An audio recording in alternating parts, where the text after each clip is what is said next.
Hi, நான் உங்கள் குரு. இன்றைக்கி நம்ம ஒரு கேஸ் ஸ்டடி பார்க்க போகிறோம். இது நம்மளுக்கு பிடிச்சமான ஒரு கேஸ் ஸ்டடின்னு சொல்லலாம். ஆக்சுவலாக ஒருத்தர் எப்படி ஜீரோலேருந்து ஸ்டார்ட் பண்ணி அண்டு பெரிய ஒரு கோடீஸ்வரர் ஆனார், எப்படின்னா சரக்கு வித்து அப்படின்றத பற்றி தான் பார்க்க போகிறோம். இது லண்டனில் நடந்த ஒரு கதை. ஆக்சுவலாக இது சரக்கு எப்படி விற்றாரு அப்படின்றதுக்கு முன்னாடி இவர் போன பாதைன்னு பார்த்தீங்கன்னா ஆரம்பித்தார். உடனே சக்ஸஸ் வந்துச்சு, உடனே பெரிய இடத்துக்கு போயிட்டார். திரும்பி கீழே விடுவாங்கன்னு பார்த்தாங்க, ஆகலை. இதுக்கு ரீசன் என்னென்னு பார்த்தோம்னா, நம்ம நிறைய பேருக்கு தெரியும் ஏர்லி சக்ஸஸ் ஸ்கேம் அப்படின்ற மாதிரி நிறைய பேர் சொல்லி கேள்விப்பட்டிருப்போம். பட் இப்போ இருக்க காலம்ல அது உண்மையானு கேட்டால் எனக்கு தெரில. ஏர்லி சக்ஸஸ் ஸ்கேம் கிடையாது. அது ஏர்லி சக்ஸஸ் நம்ம நினச்சிட்டு இருக்கோம் பாருங்க, அதுதான் பெரிய ஸ்கேம். மேபி அவங்க அதுக்கு முன்னாடியே ஒரு பெரிய எஃபர்ட் போட்டிருக்கலாம், அது மற்றவங்க கண்ணுக்கு தெரியாமல் இருந்திருக்கும். ஓகேவா? ஸோ இவருக்கு எப்படின்னா, இவருக்கு ஆக்சுவலாக கொஞ்சம் அந்த மதுபானங்கள் செய்கிறதுல ஒரு நாட்டம் இருந்தது. பட் எடுத்தோடனே போய் மார்க்கெட்டில் பண்ணோன்னா அவருக்கு அந்த அளவுக்கு ரீச் கிடைக்காதுன்றது அவருக்கு தெரிஞ்சு போச்சு ஒரு கட்டத்தில். அதனால என்ன பண்ணுறாருன்னா, ஓகே இப்போ ஒரு மினிமலாவது வாங்கிட்டு இருப்பாங்களே சின்ன சின்ன கடையில், அந்த மாதிரி கடைக்கு போயிட்டு இங்கே எப்படி நம்ம சாக்லேட்லாம் செய்கிறோமோ அது மாதிரி அங்கே ஒயின்ஸு அது இதெல்லாம் செய்கிறது அந்த டைமில் கொஞ்சம் லீகலாகவே பர்மிட் பண்ணிட்டு இருக்காங்க அந்த கவர்மெண்ட். ஸோ என்ன பண்ணியிருந்தாங்கன்னா, அவங்க கைப்பக்குவத்தை செஞ்சு அதை கடையில் விற்றுட்ருக்காங்க. இவங்களாம் பார்த்திங்கன்னா ரொம்ப சின்ன கடையை வச்சுருக்காங்க. அவங்களுக்கு பொழப்பு ஓட்டுறதுக்கு ஏற்ற மாதிரி தான் வச்சுருக்காங்க, தவிர அவங்களுக்கும் பெரிய விஷயம்லாம் கிடையாது. அப்போ ஒரு விஷயம் யோசிச்சார், சரி நம்ம இப்போ புதுசாக ஒன்று ஆரம்பிக்கணும்னா அதுக்கு ஒரு பெரிய இன்வெஸ்ட்மெண்ட் தேவை. அதே நேரத்தில் அது சக்ஸஸ் ஆகுமா ஆகாதானு தெரியாது. அந்த காசை போடுறதுக்கு பேசாமல் இவங்கள்ட்ட இதை லீஸ்க்கு எடுத்துடலாம் அப்படின்னு சொல்லிட்டு எல்லா கடையும் லீஸ்க்கு எடுத்துட்டார். லீஸ்க்கு எடுத்துகிட்டு இவர் பேர் வச்சுட்டு அதே சரக்கு கொடுக்க ஆரம்பித்தார். இது எப்போ வரைக்கும் கொடுக்க ஆரம்பித்தாருன்னா, அந்த சரக்குக்கு இவர்கிட்ட போனால் ஒரு நல்ல இதுக்கு கிடைக்கும், நல்ல ஒரு டேஸ்ட்டில் கிடைக்கும் அப்படின்ற மாதிரி அவர் நம்ப வச்சார். இத்தனைக்கு அவர் மேனுஃபேக்சர் பண்ணல, மேனுஃபேக்சர் பண்ணி வச்சுருந்ததுக்கு மேலே இவர் புதுசாக ஒரு லேபிள் ஒட்டி விற்றுட்டார். ஸோ இவர் பார்த்தீங்கன்னா ஒரு ரீட்டைலர் மாதிரி தான், வாங்குவார் விற்பார், வாங்குவார் லேபிள் ஒட்டுவார் விற்பார், வாங்குவார் லேபிள் ஒட்டுவார் விற்பார், இது மாதிரி தான் இருந்துச்சு. ஸோ இது முன்னாடி வரைக்கும் அந்த சப்ளை பண்ணிட்டு இருந்த ஆளுக்கு நஷ்டத்தில் போயிட்டு இருந்த ஒரு பிஸ்னஸ் இவர் வந்ததுக்கப்புறம் லாபமாக இருக்கே அப்படின்னு அவருக்கும் ஒரு சந்தோஷம். இப்போ தான் இது அப்படியே ரன் ஆகிட்டு இருக்கு. ஒரு சிஸ்டம் ஜென்ரேட் பண்ணுறாரு, சப்ளைட்டு வாங்குறாரு, லேபிள் ஓட்டுறாரு, கஸ்டமர் டைக்கிறாரு. இப்படின்றது ஒரு பக்காவான ஒரு சப்ளை செயின் கிரியேட் ஆனோம்னு இங்கே தான் ஆர்என்டி கொண்டு வராரு ப்ராசஸில். ஓகே, நம்மளோட அந்த ரம்மையோ இல்லை இதையோ அதை எப்படி இன்னும் கொஞ்சம் மதிப்பு கூட்டலாம், அப்படியே கொஞ்சம் கொஞ்சமாக ரிசர்ச் பண்ணி இப்போ பார்த்தீங்கன்னா அவர் வேலையை உள்ள ஆக்சுவலி வேலை நடந்துகிட்டு இருக்கு, அவருக்கு ஒரு இன்கம் வந்துகிட்டு இருக்கு. அந்த இன்கம் வரப்போ அவர் என்ன பண்ணுறாருன்னா, இவர் தனியாக ஒரு ஆர்என்டி பண்ணுறாரு. ஆர்என்டி இவர் மட்டும் பண்ணல, இதுக்குன்னு ஒரு டீம் வச்சு இதில் எதனால இந்த அளவுக்கு நம்ம இது கொடுக்க முடியுது, இது எப்படி அடிக்ட் ஆக வைக்க முடியும், இப்படிலாம் யோசிச்சு அது கொண்டு வராரு. ஓகே, கொண்டு வந்தாச்சு, நல்ல ப்ராடக்ட்டு. அப்போ மார்க்கெட்டில் ரீச் ஆயிருமா? நல்ல ப்ராடக்ட் தான் மார்க்கெட்டில் ரீச் ஆகும்னா எப்போவும் நம்ம வெறும் நல்ல ப்ராடக்ட் மட்டும் தான் சூஸ் பண்ணியிருப்போம். ஏன் மார்க்கெட்டில் இவ்வளோ ப்ராடக்ட் இருக்குது அப்படின்றப்ப அவர் அது மக்களை ஈர்க்கிறதுக்கான ஒரு டெக்னிக்கை கண்டுபிடிச்சாரு. ஃபஸ்ட்டு விஷயம் அவர் கண்டுபிடிச்சது அவரோட காசுக்கு வேல்யூ அப்படின்ற மாதிரி அவரோட மதுபானங்கள் விற்க ஆரம்பிச்சது. அது ஒரு ரீசனபிள் மார்ஜினில் வித்துட்டு இருந்தது. ஆனால் இது மட்டும் போதாதுன்னு நினச்சவர் என்ன பண்ணாருன்னா, அந்த பேருங்கன்னா ட்ரெண்ட் வைக்க ஆரம்பிச்சிட்டாரு. ஒவ்வொரு மதுபானத்துக்கும் ஒவ்வொரு வகையான ட்ரெண்டான பேர், காமெடியாகவும் இருக்கும், ஃபன்னியாகவும் இருக்கும். அண்ட் அதை பேசுகிறதுக்காகவே நிறைய பேர் இருக்குது, அதை நான் சொல்லக்கூடாது. பட் அந்த காமெடியாக பேர் வைக்கிறது, இந்த மூக்கு மேலே ராஜா அப்படின்ற மாதிரி ஒரு சோடாவுக்கு ஒரு பேர் வைக்கிறது, இந்த மாதிரி கடல்லையே இல்லையா அப்படின்னு சொல்லிட்டு ஒரு சோடா, இந்த மாதிரி நிறையா இதுக்கு அந்த ஊரில் என்னென்ன பேரெல்லாம் ஃபேமஸாக இருக்கோ, இல்லை ட்ரெண்டிங்காக இருக்கோ, இல்லை காமெடியாக ஃபன்னியாக இருக்கோ, உடனே மக்களுக்கு கேட்சி ஆகுதோ, அந்த மாதிரி நேமெல்லாம் அவரோட ட்ரிங்க்ஸ்க்கு அந்த நேம் வைக்காது. ஸோ அந்த நேம்னால மட்டும் அது ஃபேமஸ் ஆகலை, அந்த நேமுக்கு பின்னாடி ஒரு டேஸ்ட் இருந்துச்சு. அந்த டேஸ்ட் என்னவாச்சுன்னா, கஸ்டமர் இந்த பேரை சொல்லி அவர்கிட்ட வாங்குற மாதிரி இருந்துச்சு.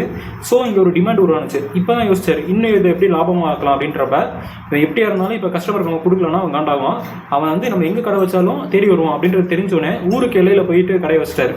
ஊருக்கு எல்லையில் போய் கடை வைக்கவும் அவருக்கு ரெண்டும் கம்மியாயிருச்சு, ப்ராசஸ் பண்ணுறதுக்கான இடமும் இருந்துச்சு. அண்டு அதுக்கேற்ற மாதிரியே உட்காந்து சாப்பிட்ற மாதிரி பார் ஃபெசிலிட்டியும் அவரால் கம்மி ரேட்லேயே பண்ண முடிஞ்சிச்சு. ஸோ அதிகமான லாபம் வர ஆரம்பிச்சிருச்சு.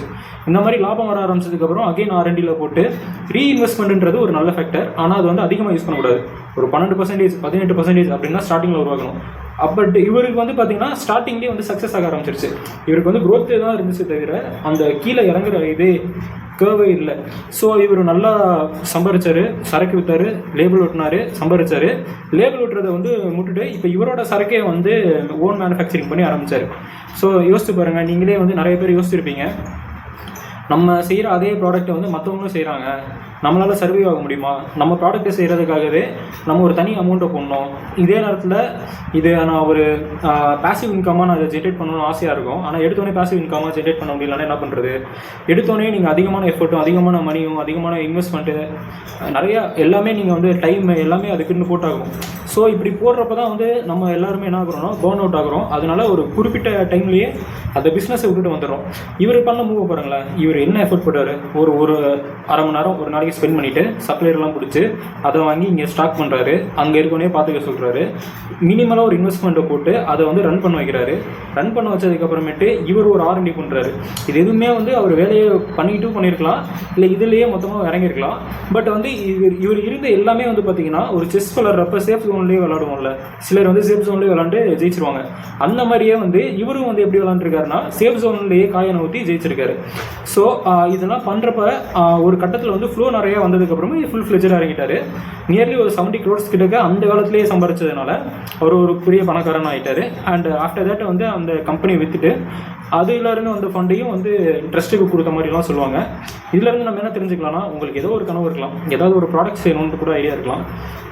ஃபார் எக்ஸாம்பிள் வந்து நீங்கள் கேக் செய்கிறது கூட எடுத்துக்கலாம், இல்லைனா ப்ரௌனி செய்யணும்னு உங்களுக்கு இருக்குன்னா எடுத்தோடனே வந்து நீங்கள் ப்ரௌனி செய்கிறதுக்காக ஒரு கேஸை வாங்கிட்டு அதுக்குன்னு ஒரு வெசல்ஸ் வாங்கிட்டு அண்ட் அதுக்குன்னு ஒரு ஸ்டால் போட்டு இதெல்லாம் பண்ணுறதுக்கு பதிலாக நீங்கள் என்ன பண்ணலாம்னா, ஆல்ரெடி ஒருத்தவங்க வந்து எப்படியும் நீங்கள் ஆனால் இதுக்கு ரிசர்ச் நல்லா பண்ணணும், எப்படியும் யாராவது ஒரு சுய உதவிக்குள்ள யாராவது ஒருத்தவங்க வந்து இந்த ப்ரௌனி இந்த மாதிரி செஞ்சிட்ருப்பாங்க. அவங்கள்ட்ட இருந்து வாங்குறீங்க, அதை வந்து லேபிள் பண்ணுறீங்க, அதை விற்கிறீங்க, வாங்குறீங்க, லேபிள் பண்ணுறீங்க, விற்கிறீங்க, இந்த மாதிரியே போயிட்டுருக்கணும். அப்புறம் கொஞ்சம் கொஞ்சமாக அதுலேருந்து வர லாப அமௌண்ட்டை வச்சு அதை இன்வெஸ்ட்மெண்ட்டாக யூஸ் பண்ணிவிட்டு அதுக்கப்புறமேட்டு உங்களுக்குன்னு ஒரு தனி செட்டப் சிஸ்டமை க்ரியேட் பண்ணிவிட்டு அப்புறமேட்டு சப்ளையரை வேணால் நீங்கள் கட் பண்ணிக்கோங்க. இதுதான் இந்த ஒரு மது விற்கிற கதையாக இருந்தாலுமே இந்த டேபுவாக பார்க்காம இதுக்கு பின்னாடியும் இருக்க ஒரு சப்ளை செயினை நம்ம பார்த்தோன்னா எந்த இடத்துல எந்த ஒரு சிஸ்டம் இருந்தாலும் அதை நம்மளால் ரெப்ளிகேட் பண்ண முடியுன்றதுக்கு இதுவும் ஒரு உதாரணம். இது மாதிரி பார்த்தோன்னா நம்ம ஈஸியாக அதை அப்ளை பண்ணிக்கலாம். ஓகேங்களா? இதில் உங்களுக்கு வந்து புது இன்சைட் கிடச்சிச்சுன்னா அதை நீங்கள் கமெண்ட்டில் பண்ணுங்கள். அண்டு இதே மாதிரி உங்களுக்கு வேறு ஏதாவது ஒரு எக்ஸ்பீரியன்ஸ் இருக்கும்ல, ஃபார் எக்ஸாம்பிள் வேறு ஏதோ ஒரு ஃபீல்டில் இருந்து ஒரு ஐடியாவை தான் இங்கே யூஸ் பண்ணியிருக்காங்க அப்படின்னு சொல்லிட்டு மார்க்கெட்டில் நிறையா இருக்குது. அந்த ஃபார் எக்ஸாம்பிள் வந்து சில பேர் அந்த இன்ஸ்டா ரீலையே வந்து ஒரு மூவியாக எடுத்து வச்சுருப்பாங்க. மெயின் இது என்னென்னா பீப்புளை எங்கேஜ் பண்ண வைக்கணும். பீப்புள் இதில் எங்கேஜ் ஆகிருக்காங்கன்னு பார்த்தீங்கன்னா இன்ஸ்டாகிராமில் எங்கேஜ் ஆகிருக்காங்க. ஸோ இன்ஸ்டாகிராமில் இருக்க ரீல்ஸ் எல்லாம் வச்சு நம்ம ஒரு மூவி கிரியேட் பண்ணோம்னா ஈஸியாக வந்து பீப்புள்ஸ் எங்கேஜ் பண்ண வச்சிடலாம். அவங்க ஒரு 2.5 மணி நேரம் வந்து பிரெயின் ராட்டில் இருந்த மாதிரி இருக்கலாம். பட் எனிவேஸ் எனக்கு கடைசியில் வந்து பணம் தான் மேட்ருன்றப்ப என்னோட படம் ஹிட் ஆயிடும் அப்படின்ற ஒரு ஃபார்முலா இருக்குல்ல. இது மாதிரி ஃபார்முலா நீங்கள் வந்து ஒரு இடத்துல இருந்து எடுக்கணும்னு அவசியம் இல்லை. உங்களுக்கும் அதுக்கும் சம்மந்தமே இருக்காது. அது ரெவன்யூ ஜென்ரேட் பண்ணுற மாதிரி உங்களுக்கு தெரியாது. ஆனால் அங்கேருந்தும் நீங்கள் ஒரு சிஸ்டமை வந்து காப்பி பண்ணி உங்களோட ஒர்க்லேயோ இல்லை உங்களோட ஸ்டார்ட் அப்லேயோ பேஸ் பண்ணிக்கலாம். அது வந்து ஒர்க் அவுட் ஆகுதா அப்படின்னு பார்த்து ஃபீட்பேக் வச்சு அதுக்கேற்ற மாதிரி அவுட்புட்டை நீங்கள் கொடுக்கணும். இந்த இடத்துல தான் PID அப்படின்னு ஒரு கான்செப்ட் இருக்குது, ப்ரொபோஷனல் இன்டெகிரேட் டெரிவேட்டிவ் அப்படின்ற மாதிரி சொல்லுவாங்க. இது மோஸ்ட்லி எதுக்குன்னா ஸ்டெபிலிட்டி ஓரியன்டான திங்ஸ் இன்ஜினியரிங்கில் அதிகமாக யூஸ் பண்ணுவாங்க. ஒரு ட்ரோன் இருக்குன்னா திடீர்னு இப்படி மேலே ஹைட்டுக்கு போயிட்டு கீழே வருதுன்னா அது ரொம்ப ஆசிலேஷனே இருக்காமல் சடனாக போயிட்டு இப்படி ஸ்டேபிளாக நிற்கிறதில்ல, ஸ்மூத்தாக நிற்கிறதில்ல. அதுக்காகவும் இந்த PID டியூனிங்கிறது ஒன்று பண்ணுவாங்க. ஒன்றும் கிடையாது. இப்போ உங்கள் ஸ்டார்ட் அப்பில் நீங்கள் எப்படி யூஸ் பண்ணலாம் அப்படின்றதுக்கு நான் ஒன்று சொல்கிறேன். இப்போ உங்களுக்கு வந்து ஒரு 100 ரூபா வந்து ரீச் பண்ணணுன்னு ஒரு டார்கெட் வச்சுட்டீங்க, அதான் செட் பாயிண்ட்டு. இப்போ ஆனால் உங்கள்கிட்ட 70 தான் வந்திருக்கு. ஓகேங்களா? இப்போ இன்னும் 30 தேவை. உடனே வந்து 30 இன்க்ரீஸ் பண்ணிட்டீங்கன்னா அதுதான் வந்து ப்ரொபோஷனல். எவ்வளோ தேவை அதுக்கேற்ற எவ்வளோ எரர் இருக்கோ அதுக்கேற்ற மாதிரி நான் என்னோடய ஆக்ஷன் போட்டேன்னா அதான் வந்து ப்ரொபோஷனல் ஆக்ஷன்ன்ற மாதிரி சொல்லுவாங்க. அண்டு வந்து இன்டெக்ரல் டெரிவேட்டிவ் அப்படின்னு 2 இருக்குது. ஒன்று வந்து பார்த்திங்கன்னா ஸ்டெப்பாக இதாகும். அண்ட் எப்படி தான் பார்த்தீங்கன்னாலும் ஒரு இதில் ஆசிலேஷன் ஆகி இப்படி வருது இல்லை, அதுக்கும் நம்ம செட் பண்ணி வச்சுருக்க இந்த இதுக்கும் கேர்வுக்கும் இடையில வந்து ஒரு மினிமல் இது வந்து இருந்துக்கிட்டே இருக்கும், ஒரு கேப் இருக்கும். அதை பூஸ்ட் பண்ணுறதுக்கு நம்ம என்ன பண்ணலாம் அப்படின்றது மாதிரி யோசிக்கணும். ஃபார் எக்ஸாம்பிள் நீங்கள் 100 ரூபா தான் உங்கள் டார்கெட்டு, 70 ரூபா நீங்கள் வச்சுருக்கீங்க, ஒரேடியாக திரும்பி 100 ரூபாய்க்கு மாற்றிட்டீங்க அடுத்த இன்ஸ்டன்ஸ்லேயே அப்படின்னா வந்து அது ப்ரொபோஷனல். அடுத்து டெரிவேட்டிவ்னா 100, அது 70, 75, 80, 85, 90, 95, 96, 97 அப்படியே வந்து கொஞ்சம் கொஞ்சமாக அந்த இன்னும் எவ்வளோ தூரம் போகணும் அப்படின்ற ஒரு ரேட் சேஞ்சை வச்சு உங்களோட அவுட்புட்டை வந்து டியூன் பண்ணிக்கிட்டே வந்து மினிமல் ஆக்குறீங்கல்ல, அது வந்து டெரிவேட்டிவ் அந்த மாதிரி வரும். அண்டு இது வந்து எப்படி பார்த்தீங்கன்னாலும் அந்த 100 ரீச் ஆகும்னா ஆகவே ஆகாது. இதுக்காக நீங்கள் ஒரு எக்ஸ்ட்ரா ஒரு பூஸ்டர் வச்சுருக்கணும். அதுதான் வந்து இன்டெகிரல்ன்ற மாதிரி சொல்லுவாங்க.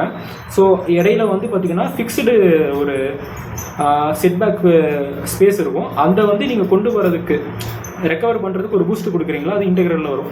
இது மாதிரி உங்கள் இதில் பார்க்கணும். இது நாட் ஒன்லி பிஸ்னஸ், இது ரிலேஷன்ஷிப்லேயும் செட் ஆகும், இது எல்லாத்துலேயுமே ஒரு செட் ஆகும். இது ஒரு ஃபிலாசபி மாதிரி இந்த பிஏடி டியூனிங்கிறது. இதை பற்றி அதிகமாக நம்ம இன்னொரு சீரீஸில் பார்க்கலாம். ஜஸ்ட் இது ஒரு ஃபீட்பேக் ஒன்று வாங்கினீங்கன்னா அதை எப்படி உங்களோட ப்ராசஸில் வந்து நீங்கள் செட் பண்ணணும் அப்படின்றதுக்காக தான் நான் அதை சொன்னேன். அண்ட் இன்னொரு இன்ட்ரெஸ்டிங்கான ஆண்டர்பிரினர்ஷிப் ஓரியன்டான வீடியோவில் கண்டிப்பாக மீட் பண்ணுவோம். பை.